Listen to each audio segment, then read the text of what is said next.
So I want to give a shout out to James A. Chambers. So I've used his blog as a guide for getting these steps working. So all credit to James.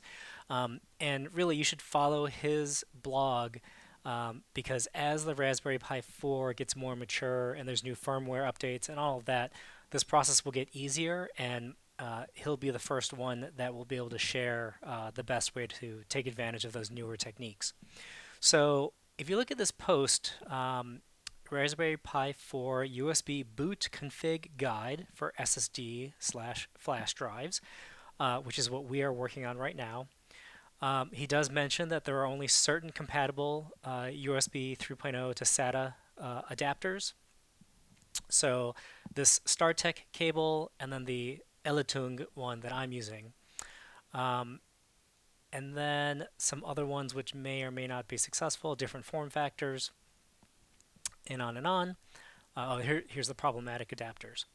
So on to his instructions. Step one, prepare the SD card, image it with Raspbian Buster. We did that.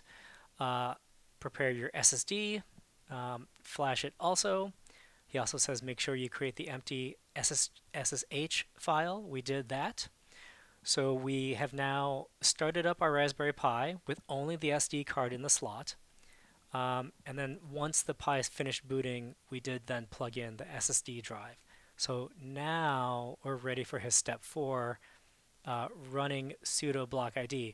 Although we first have to connect to the Pi remotely through the terminal, so we'll do that next.